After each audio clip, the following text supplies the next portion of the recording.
Hi viewers, this is Ramalingam. Welcome to my channel. Friends, ఇవాళ మనం చెప్పుకునే స్టోరీ కర్ణార్జునుల గురించి. కొంతమంది కర్ణుడు గొప్పవాళ్ళంటారు, కొంతమంది అర్జునుడు గొప్పవాళ్ళంటారు. కానీ ఇద్దరు ఎవరు గొప్పవాళ్ళో స్వయంగా శ్రీకృష్ణుడే చెప్పాడు అర్జునుడితో ఒకనొక సమయంలో. దాని గురించి మనం తెలుసుకుందాం. మరి ఇంకెందుకు ఆలస్యం, స్టోరీలోకి వెళ్తే అర్జునుడు కర్ణుడు ఇద్దరు కుంతిపుత్రులే. కర్ణుడు సూర్యుని కొడుకైతే అర్జునుడు ఇంద్రుని కొడుకు. ఇద్దరు దైవానుగ్రహంతో పుట్టిన వాళ్ళే. ముందుగా అర్జునుడి బాల్యం గురించి చెప్పుకుందాం. అర్జునుడు పుట్టుక రాజవంశంలో పుట్టినాడు. అతడు ఒక యువరాజు హోదాలో పెరిగాడు. కురువంశ మూలపురుషుడైన భీష్ముని సంరక్షణలో కుంతిదేవి ప్రేమలో పెరిగాడు. అర్జునుడు యుక్త వయసులో వచ్చాక ద్రోణాచార్యుని దగ్గర ధనుర్వేదం నేర్చుకున్నాడు. కురువంశంలో మొత్తం 105 మంది యువరాజులుంటే అందులో కౌరవులు 100 మంది, పాండవులు 5. ఆ 105లో అర్జునుడే గొప్ప వెలుకాడు, ద్రోణాచార్యుని ప్రియ శిష్యుడు. తర్వాత కర్ణుడు గురించి పరిశీలిస్తే, కర్ణుడు పుట్టిన వెంటనే తల్లిదండ్రులు అనాథగా వదిలేశారు. కర్ణుడు తల్లి అయిన కుంతీదేవి లోకనంతకు భయపడి అప్పుడే పుట్టిన బిడ్డని నిర్దాక్షిణంగా వదిలేసింది. ఆ పుట్టిన పిల్లవాడు ఎలా ఉన్నాడంటే ఈ లోకానికి వెలిగినిచ్చే సూర్యుడే కిందికి దిగివచ్చాడా అన్నట్టుంది. అంత గొప్పగా ఉన్నాడు.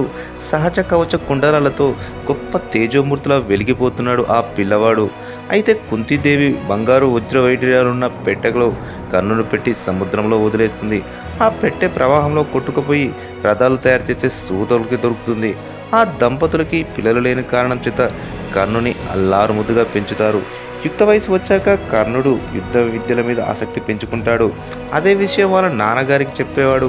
నాన్న, నాకు ధనుర్వేదం నేర్చుకోవాలని ఉంది, మీరు ఎవరి దగ్గరనైనా నన్ను చేర్పించండి అని కర్ణుడు వాళ్ళ నాన్నగారితో అంటాడు. దానికి వాళ్ళ నాన్న, కర్ణ, మనది సూతకులం, యుద్ధ విద్యలు నేర్చుకోవాలంటే మనం సరికామని కర్ణుడు నాన్నగారు అంటారు.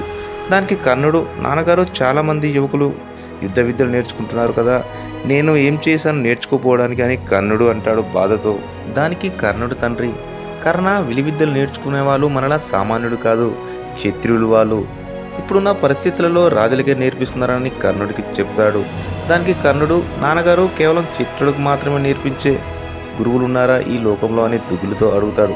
దానికి కర్ణుడు తండ్రి, ఈ సమస్త భూమండలంలో సామాన్యులకు కూడా విద్య నేర్పించే గురువు ఉన్నారు. ఆయన పేరే పరశురాముడు. సాక్షాత్ పరమశివుడి దగ్గర ధనుర్వేదం నేర్చుకున్నవాడు. ఆయన 21 సార్లు ఈ భూమండలంలో ఉన్న క్షత్రియులను ఓడించి తన దగ్గరున్న గొడ్డలతో రాజుల తలని నరికి చంపేవాడు. వాళ్ళ రక్తంతో సముద్రాన్ని నింపాడు. అది చూసిన మిగతా రాజులు పరశురాముడికి భయపడి చేతులకి గాజులు వేసుకొని స్త్రీలుండే దగ్గర ఉండి తమ ప్రాణాలు కాపాడుకున్నారు. ఎందుకంటే ఆడవాళ్ళు ఉన్న చోటుకి పరశురాముడు వెళ్ళాడు కాబట్టి. అలా కొంతమంది రాజులు బతికిపోయారు. అలా బ్రతుకున్న వాళ్ళే ఇప్పుడున్న రాజులు అని కర్ణుడికి చెప్తాడు. అది విన్న కర్ణుడు ఆతృతతో, నాన్నగారు, ఇప్పుడు పరశురాముడు ఎక్కడుంటాడు అని కర్ణుడు అడుగుతాడు. దానికి కర్ణుడు తండ్రి, ఇప్పుడు పరశురాముడు మహేంద్రగిరి పర్వతంపై తపస్సు చేసుకుంటూ ఉంటాడు కర్ణ. ఒక మాట, ఆయన క్షత్రులకి విద్య నేర్పడు, కేవలం అర్హత ఉన్న బ్రాహ్మణుడికి విద్య నేర్పిస్తాడు. నువ్వు ఆయన దగ్గరికి వెళ్ళి అబద్ధం ఆడకుండా మన కులవంశం గురించి చెప్పు. ఒకవేళ అబద్ధమాడి విలువిద్య నేర్చుకుంటే పరశురాముడికి తెలిసినప్పుడు శపిస్తాడు. దాని ప్రభావం మనం తట్టుకోలేమని కర్ణుడికి తన తండ్రి చెప్పి మహేంద్రగిరి పర్వతానికి పంపుతాడు. అలా పరశురాముడి దగ్గరికి వెళ్ళి నేను సూత కులస్తులని చెప్పి అస్త్ర విద్యలు నేర్చుకుంటాడు కర్ణుడు. చాలామంది కర్ణుడు కూడా ద్రోణాచార్యుడు శిష్యుడేనని, కౌరవ పాండవులతో పాటు విలువిద్యలు నేర్చుకున్నాడని చెప్తుంటారు. కానీ అది అంత అసత్యం. కర్ణుడు ద్రోణాచార్యుని దగ్గర విలువిద్యలు నేర్చుకోలేదని 2 సందర్భాలు చెప్తున్నాయి. అవి ఏంటంటే, హస్తినాపురంలో కౌరవులు పాండవులు వారు నేర్చుకున్న విలువిద్యలు ప్రదర్శించడానికి ప్రజల మధ్య ఒక రంగస్థలాన్ని ద్రోణాచార్యుడు ఏర్పాటు చేస్తాడు. మొదట దుర్యోధనుడు, భీముడు గదా యుద్ధం ప్రదర్శన చేస్తారు. తర్వాత అర్జునుడు తను నేర్చుకున్న ధనుర్వేదం, బాణ ప్రదర్శనలు చేస్తుంటాడు. అలా ప్రదర్శన చేస్తుండగా రంగస్థలం మధ్యలో బంగారు కాంతితో తెల్లమద్దు చెట్టంత పొడుగ్గా సహజ కవచ కుండలాలతో విల్లును ధరించి రంగప్రదర్శన చేస్తూ సభను ఉద్దేశిస్తూ అర్జునుడితో ఒక మాట అంటాడు ఆవేశంతో. కర్ణుడు, నువ్వు ఒక్కడివే గొప్ప అనుకుంటున్నావా? నీకే కాదు, నాకు కూడా వచ్చు అస్త్ర విద్యలు, నేను ప్రదర్శించగలను అని రంగస్థలంలో కర్ణుడు మేఘాస్త్రం వేస్తాడు. వెంటనే ఆ అస్త్ర ప్రభావంతో రంగస్థలం అంతా చీకటితో నిండి అర్జునుడు కూడా కనపడకుండా పోతాడు. సభ అంతా ఒక్కసారిగా నిశ్శబ్దంతో ఉలిక్కి పడుతుంది. అదే సభలో కుంతిదేవి స్పృహ తప్పిపోతుంది. రంగస్థలంలో ఉన్న ప్రజలు ఉలిక్కి పడిపోతారు. వెంటనే అర్జునుడు మేఘాలని తొలగిపోయేలా వెలుగు వచ్చేలా వాయువాస్త్రం వేస్తాడు. చీకటిపోయి వెలుగు వస్తుంది. ఆ వెంటనే కర్ణుడు అర్జునుడితో ఒక మాట అంటాడు. మనిద్దరం ఈ రంగస్థలంలో మనం నేర్చుకున్న విలువిద్యల సహకారంతో పోటాపోటీగా యుద్ధం చేద్దాం, గెలిచిన వాళ్ళే వీరుడని ఒప్పుకుందాం అని కర్ణుడు రంగస్థలంలో అర్జునుడితో అంటాడు. అదే సభలో ఉన్న కృపాచార్యుడు కర్ణుడితో ఇలా అంటాడు, ఈ రంగస్థలంలో విద్య ప్రదర్శించాలంటే క్షత్రియులై ఉండాలి. ఈ ప్రదర్శన క్షత్రియులకు మాత్రమే అర్హత ఉంది. ఇంతకీ నీది ఏ కులం, నీది ఏ వంశం అని కృపాచార్యుడు కర్ణుడిని నిండు సభలో అడుగుతాడు. అప్పటి వరకు కర్ణుడు హస్తినాపుర సామ్రాజ్యానికి ఎలాంటి సంబంధం లేదు. ద్రోణుడికి కానీ కౌరవ పాండవులకు కానీ కర్ణుడికి ఎలాంటి పరిచయం లేదు. ఎవరికి తెలియదు, స్పష్టంగా అర్థమవుతుంది ఈ మాటలతో. ఒకవేళ కర్ణుడు కూడా ద్రోణాచార్యుడు శిష్యుడు అనుకుందాం కొద్దిసేపు. అలాంటప్పుడు కర్ణుడు ఏ కులమో ఏ వంశమో అంత మాత్రం తెలియదా కృపాచార్యుడికి? పైగా కృపాచార్యుడు ఎవరో కాదు, ద్రోణాచార్యుడికి స్వయాన బావమరిది.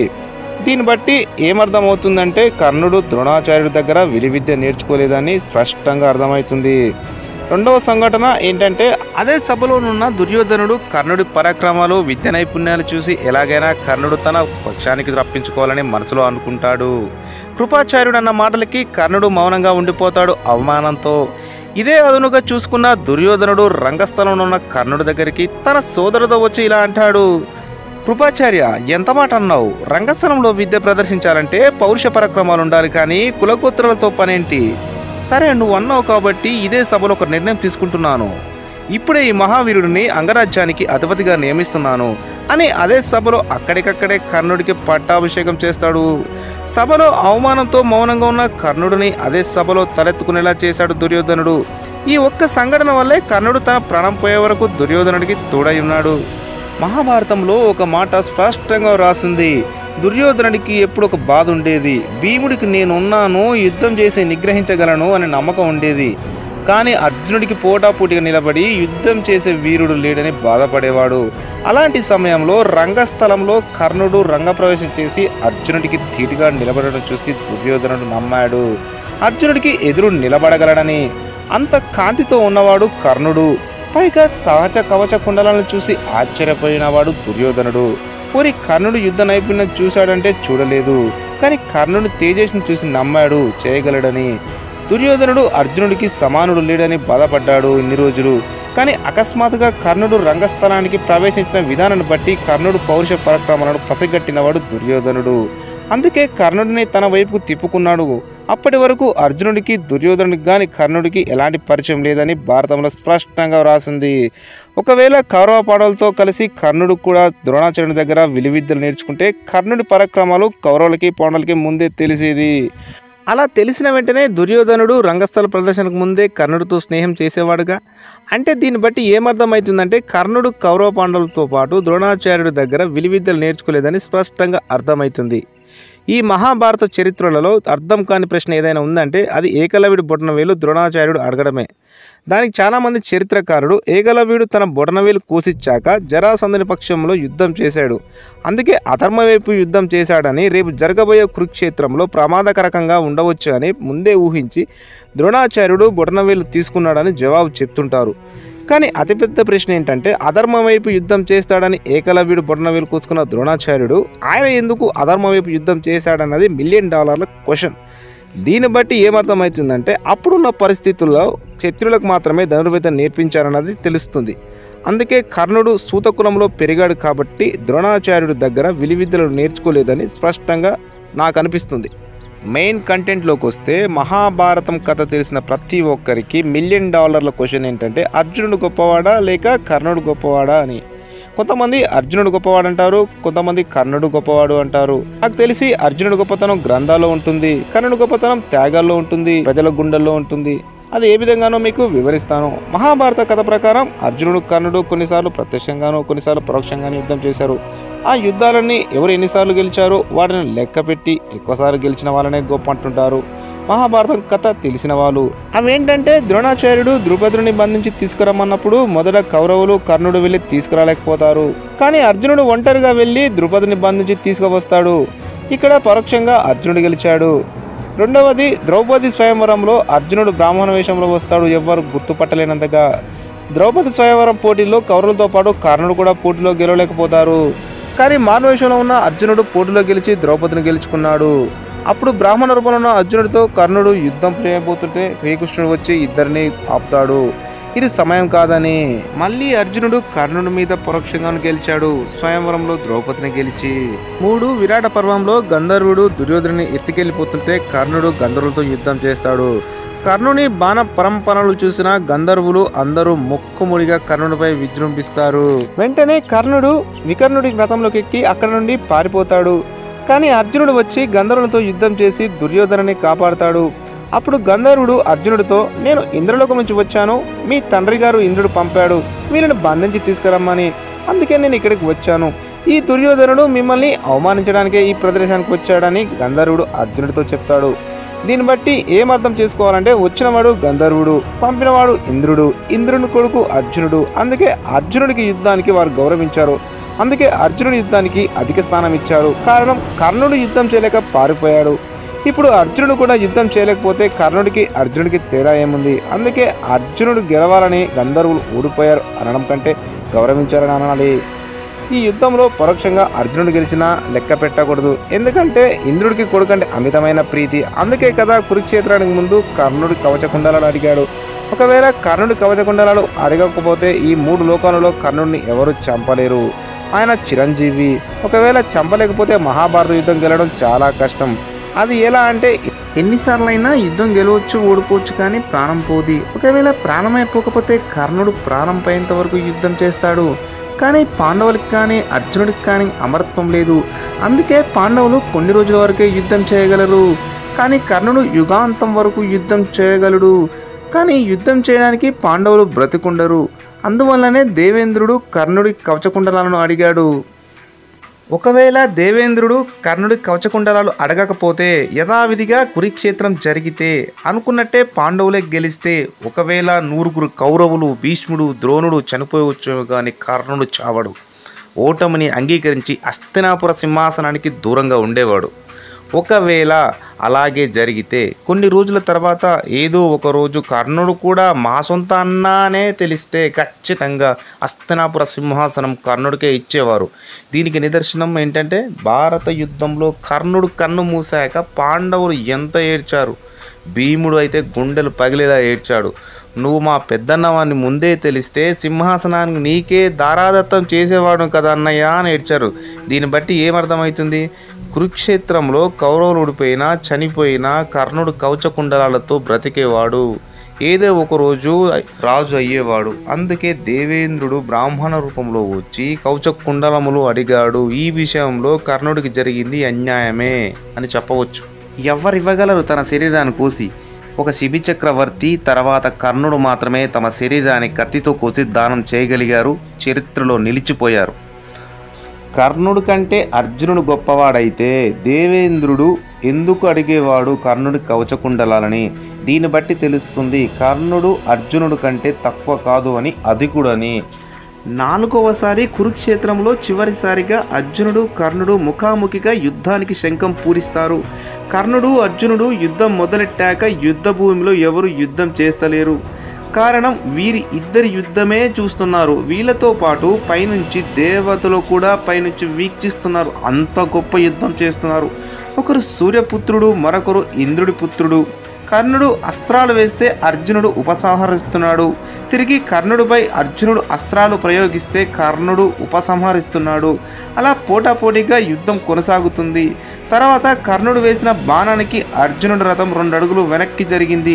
తిరిగి వెంటనే అర్జునుడు కర్ణుడిపై బాణం వేస్తాడు. దాని ప్రభావానికి రథం 8 అడుగులు వెనక్కి జరుగుతుంది. ఇక్కడ అందరూ ఒకటి గమనించాలి. అది ఏంటంటే అర్జునుడు వేసిన బాణానికి 8 అడుగులు రథం మాత్రమే వెనక్కి జరిగింది.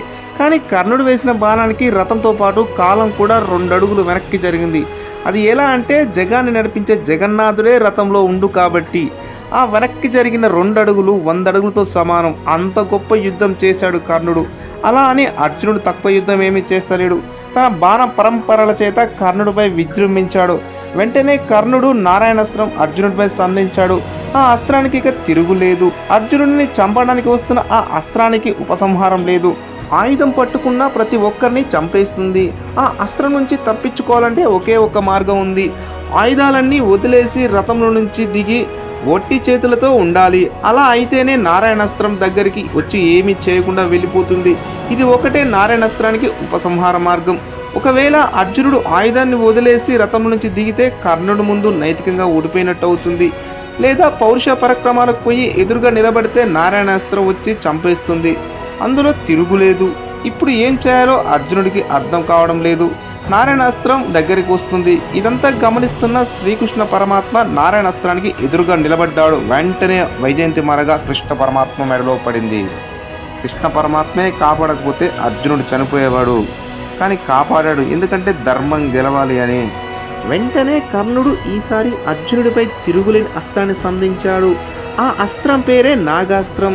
ఆ అస్త్రానికి తిరుగులేదు. ఈసారి కృష్ణ పరమాత్మ కూడా కాపాడలేడు. ఎదురుగా వచ్చి కర్ణుడు గురి చూసి అర్జునుడి నుదిరిపై నాగాస్త్రాన్ని వేస్తాడు. ఆ అస్త్రానికి ఉపసంహారం లేదు. మళ్ళీ అర్జునుడికి ఏం చేయాలో అర్థం కాదు. వెంటనే కృష్ణ పరమాత్మ రథాన్ని 5 అంగుళాలు భూమిలోకి తొక్కుతాడు.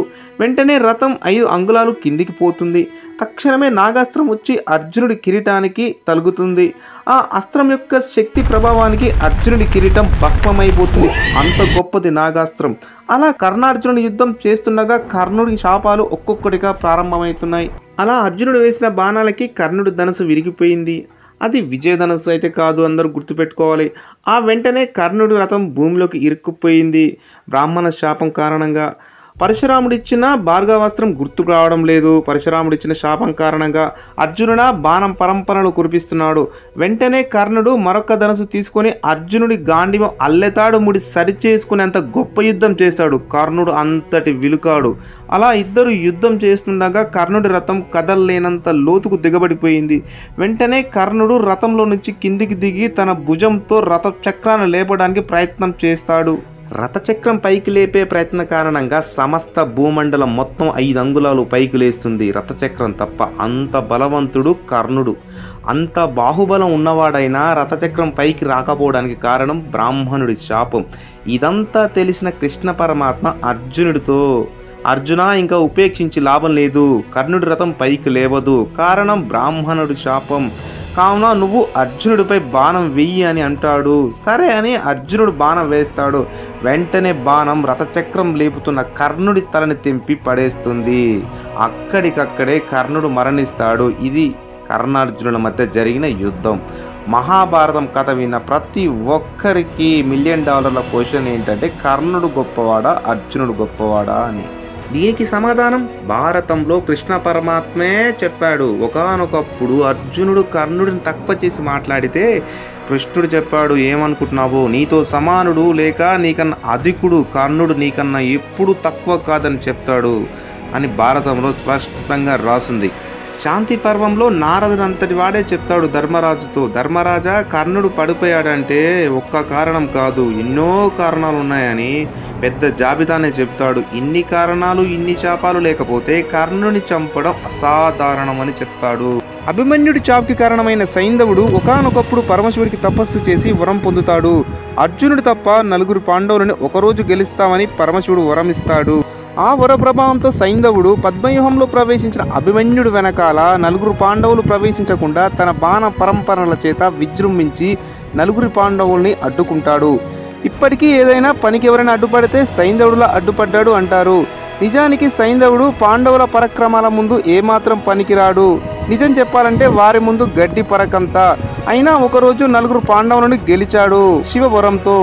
ఇక్కడ మనం ఏం గమనించాలంటే పాండవుల కన్నా తక్కువ శక్తి ఉన్న సైంధవుడే పాండవులను గెలిచినప్పుడు సాక్షాత్ ముల్లోకాలను నడిపించే శ్రీ మహావిష్ణువు కృష్ణ పరమాత్మ రూపంలో అర్జునుడి ముందుండగా కర్ణుడు మాత్రం ఏం చేయగలడు? కృష్ణ పరమాత్మ ఉన్నాడు కాబట్టి అర్జునుడు గెలిచాడు, కర్ణుడు ప్రాణాలు విడిచాడు.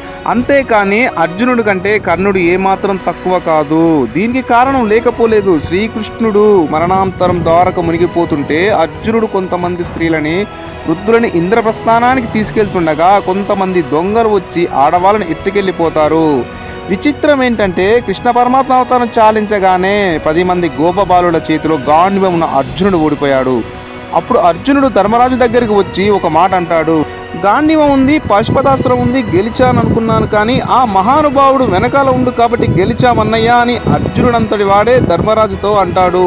ఇది మహాభారతంలో స్పష్టంగా రాసింది. దీన్ని బట్టి అర్థం చేసుకోవచ్చు ఇక్కడ యుద్ధం జరిగింది కర్ణార్జునుడు కాదు, ధర్మానికి అధర్మానికి అని. పాండవుల వైపు ధర్మం ఉంది కాబట్టి కృష్ణ పరమాత్మ తోడుండు ధర్మాన్ని గెలిపించాడు. కర్ణుడు ధర్మమూర్తి అయినా అధర్మం వైపు యుద్ధం చేశాడు కాబట్టి యుద్ధంలో పడిపోయాడు తప్ప పౌరుష పరాక్రమాలు లేక కాదు. సో ఫ్రెండ్స్, చూశారుగా కర్ణుడి వీరత్వం. Please subscribe and share.